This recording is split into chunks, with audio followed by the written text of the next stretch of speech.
Hi guys, ഇന്ത്യയും ബംഗ്ലാദേശും ബോർഡറിൽ മറ്റൊരു ക്ലാസ് സംഭവിച്ചിരിക്കുന്നു. കുറെ ആൾക്കാരെ വെടിവെച്ചു എന്ന് പറഞ്ഞുകൊണ്ട് ബംഗ്ലാദേശ് ശക്തമായി വിമർശിക്കുന്നുണ്ട്. അതുപോലെ തന്നെ ഹൈക്കമാൻഡുകളെല്ലാം രണ്ട് രാജ്യങ്ങളും സമൻ ചെയ്തിരിക്കുന്നു. അപ്പോൾ അതിനെക്കുറിച്ചാണ് നമ്മൾ ഇന്നത്തെ വീഡിയോ നോക്കാൻ പോകുന്നത്. വീഡിയോ ഇഷ്ടപ്പെടുകയാണെങ്കിൽ ലൈക്ക് ചെയ്യാൻ മറക്കരുത്. ഇപ്പൊ വീഡിയോ ഇട്ടെടുക്കാം. അപ്പോൾ പൊതുവേ നമ്മൾ കഴിഞ്ഞ 3-4 വീഡിയോസിൽ നമ്മൾ പറഞ്ഞിട്ടുണ്ടായിരുന്നു, അതായത് ഫെൻസിങ്ങുമായിട്ട് പലതരത്തിലുള്ള പ്രശ്നങ്ങൾ. അപ്പോൾ ആ വീഡിയോയിൽ നല്ല എക്സ്പ്ലെയിൻ ചെയ്തിട്ടുണ്ടായിരുന്നു, അതായത് ഇന്ത്യ നേരിടുന്ന പ്രശ്നങ്ങൾ എന്തൊക്കെയാണ്, ബംഗ്ലാദേശ് എന്തുകൊണ്ടാണ് ഫെൻസിങ് ചെയ്യരുത് എന്ന് പറഞ്ഞ് അവര് അങ്ങനെ ചെയ്തുകൊണ്ടിരിക്കുന്നതെന്ന്, ഈ പ്രശ്നങ്ങളെല്ലാം ഉണ്ടായിക്കൊണ്ടിരിക്കുന്നതെന്ന്. അപ്പോൾ ഇതിന് BSFും ഇന്ത്യൻ ഗവൺമെന്റും പറഞ്ഞുകൊണ്ടിരുന്നത്, അതായത് ഇനി ഞങ്ങൾക്ക് ഞങ്ങളുടെ സെക്യൂരിറ്റീനെ തൊട്ട് കളിക്കാൻ പറ്റില്ല, ഞങ്ങൾ തീർച്ചയായിട്ടും എന്തായാലും ഫെൻസിങ് നിർമ്മിക്കും, അതിലൂടെ കംപ്ലീറ്റ് സെക്യൂരിറ്റി കൊണ്ടുവരും എന്ന് പറഞ്ഞിരുന്നു. ഇപ്പോൾ അതിനുള്ള സ്റ്റേജിലെല്ലാം പോയിക്കൊണ്ടിരിക്കുമ്പോൾ ഇപ്പോൾ റീസെന്റ് ആയിട്ട് BSF അതായത് അവിടെ പണിയെടുത്തുകൊണ്ടിരിക്കുകയാണ് ഫെൻസിങ് കാര്യങ്ങളായിട്ട്. പെട്ടെന്ന് തന്നെ അവരുടെ ആർമിയും അതുപോലെ തന്നെ കുറെ ആൾക്കാരും വന്നുകൊണ്ട് BSFനെ അറ്റാക്ക് ചെയ്യാൻ നോക്കി.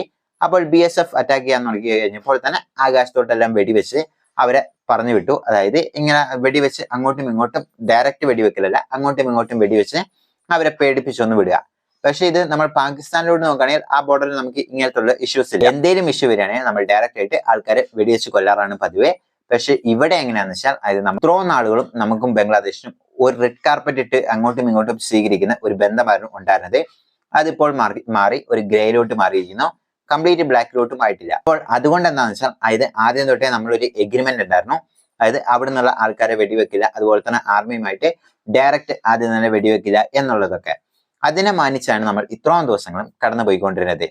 ഇപ്പോൾ എന്താ സംഭവിച്ചിരിക്കുന്നതെന്ന് വെച്ചാൽ, അതായത് ഈ ഫെൻസിങ് നിർത്തില്ല എന്ന് പറഞ്ഞ് അങ്ങനെ നമ്മൾ മുന്നോട്ട് പണിത് പോയിക്കൊണ്ടിരിക്കുമ്പോൾ ബംഗ്ലാദേശിൽ നമ്മുടെ ഹൈക്കമ്മീഷൻ ഉണ്ടാവുമല്ലോ, അവരെ വിളിച്ചുകൊണ്ട് ബംഗ്ലാദേശ് ഓഫീഷ്യൽസ് അതിനെ സമൻ ചെയ്തു. സമൻ ചെയ്യാന്ന് വെച്ചാൽ പൊതുവെ ചീത്ത പറഞ്ഞു വിടുക, അത് ഇതെല്ലാം കണ്ടംപ്റ്റ് ആണ്, ഇനി നിന്റെ രാജ്യം ഇങ്ങനെയൊന്നും ചെയ്യരുത് എന്ന് പറഞ്ഞ് നമ്മളും വിമർശിച്ചു വിടാറുണ്ട്. അപ്പോൾ കഴിഞ്ഞിടയ്ക്ക് നമ്മളും ഇതേപോലെ 2 രാജ്യങ്ങൾക്കെതിരെ സമൻ ചെയ്തിട്ടുണ്ടായിരുന്നു. നിങ്ങൾ ഓർമ്മയുണ്ടാവും. ഒന്ന് മാലദ്വീപ്സിന്റെ അവസ്ഥ ഇപ്പോൾ എന്താണ്, ഇപ്പോൾ ഇന്ത്യയുമായിട്ടുള്ള പൊസിഷൻ എന്താണ് നിങ്ങൾക്ക് അറിഞ്ഞു കാണും. അതായത് ഇന്ത്യനെ എതിർത്തുകൊണ്ടിരുന്ന രാജ്യത്തിനെ സമൻ ചെയ്തു, നമ്മളും തിരിച്ച് സമൻ ചെയ്ത് ഇന്ന് വീണ്ടും ഇന്ത്യന്റെ കാലിലോട്ട് വന്ന് വീണ അവസ്ഥയാണ് മാലദ്വീപ്സിനുള്ളത്. രണ്ടാമത്തെ രാജ്യം എന്ന് വെച്ചാൽ കാനഡയാണ്. ജസ്റ്റിൻ ട്രൂഡോ കാരണമാണ് നമ്മളും കാനഡയുമായിട്ട് ഡിപ്ലോമാറ്റിക് റിലേഷൻ പോയത്. അദ്ദേഹത്തിന്റെ ഭരണവും അവിടുന്ന് പോയി, അദ്ദേഹം റെസിഗ്നേഷൻ സബ്മിറ്റ് ചെയ്തു. അപ്പോൾ ഇന്ത്യക്കെതിരെ കളിക്കുന്ന, ഇന്ത്യനെ എങ്ങനെയും അനാവശ്യമായി പ്രശ്നങ്ങൾ കൊണ്ട് കോർക്കണമെന്നും അതുപോലെ തന്നെ ഇന്ത്യനെ ഡീസ്റ്റെബിലൈസ് ചെയ്യണം എന്ന് വിചാരിക്കുന്ന രാജ്യങ്ങളെല്ലാം ഓരോന്നായി ഇല്ലാണ്ടായിക്കൊണ്ടിരിക്കുക.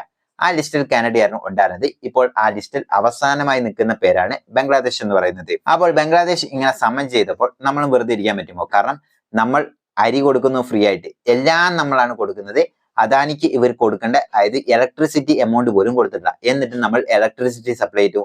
ഇങ്ങനെയുള്ള പല കാര്യങ്ങളും, ഇന്ത്യനെയാണ് കംപ്ലീറ്റ് ആയിട്ടും ഡിപ്പെൻഡ് ചെയ്തും ആശ്രയിച്ചും ഇവർ ജീവിക്കുന്ന ഇവര് വീണ്ടും നമുക്കെതിരെ തന്നെ നീങ്ങുമ്പോൾ നമ്മളും ഒബ്വിയസ്ലി വെറുതെ ഇരിക്കാൻ പാടില്ലല്ലോ. നമ്മളും വിളിച്ചുകൊണ്ട് ബംഗ്ലാദേശിന്റെ ഒഫീഷ്യൽ ഡിപ്ലോമാറ്റിനെ വിളിച്ചുകൊണ്ട് നമ്മളും തിരിച്ച് സമൻ ചെയ്തിരിക്കുന്നു.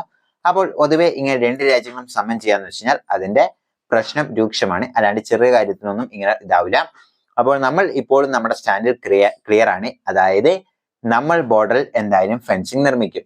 ഈ ഒരു ഫെൻസിങ് ഇപ്പോൾ ഇമ്പോർട്ടന്റ് ആയി പറയാനുള്ള കാരണം എന്താണെന്ന് വെച്ചാൽ, ഇപ്പോൾ തമിഴ്നാട്ടിൽ നിന്ന് ഏകദേശം 32 പേര്, അതുപോലെ തന്നെ മുംബൈ, ഡൽഹി ഇങ്ങനെയുള്ള പല സംസ്ഥാനങ്ങളിൽ നിന്നും പോലീസിൽ ഈ ബംഗ്ലാദേശിൽ നിന്ന് വന്ന തീവ്രവാദികളെ അറസ്റ്റ് ചെയ്തുകൊണ്ടിരിക്കുകയാണ്. കേരളത്തിൽ ഇനിയും അത് സ്റ്റാർട്ട് ചെയ്തിട്ടില്ല, പക്ഷെ കേരളത്തിലും കുറെ തീവ്രവാദികൾ വന്നതായിട്ട് ഇന്റലിജൻസ് റിപ്പോർട്ടുകളെല്ലാം പറയുന്നു. അപ്പോൾ അങ്ങനെയുള്ള സാഹചര്യത്തിലാണ് പോയിക്കൊണ്ടിരിക്കുന്നത്. അപ്പോൾ നമ്മുടെ സേഫ്റ്റി ഇനിയും നമ്മൾ വെറുതെ കാണാത്ത പോലെ കടിക്കരുത്. അതുകൊണ്ട് തന്നെയാണ് നമ്മൾ ഫെൻസിങ് നിർമ്മിക്കുന്നത്. അതുപോലെ തന്നെ കൊൽക്കത്ത ആ റീജിയനിലുള്ള അതിർത്തി സംസ്ഥാനങ്ങളിലുള്ള ആൾക്കാരെല്ലാം പ്രൊട്ടക്ട് ചെയ്യാനും അവരുടെ സാധനങ്ങൾ തന്നെ ഇവർ മോഷ്ടിച്ചുകൊണ്ട് അപ്പുറം കിടക്കുകയാണ്. അപ്പോൾ അതെല്ലാം നിർത്താനും ഒക്കെ കൂടി വേണ്ടിയാണ് നമ്മളിപ്പോൾ ഫെൻസിങ് സ്റ്റാർട്ട് ചെയ്തിരിക്കുന്നത്. സക്സസ്ഫുൾ ആയിട്ട് ആ ഫെൻസിങ് മുന്നോട്ട് പോകുന്നു. അപ്പോൾ നിങ്ങൾ എന്താണ് ഇതിനെ കുറിച്ച് വിചാരിക്കുക? കമന്റ് ബോക്സിൽ മെൻഷൻ ചെയ്യുക. See you next video.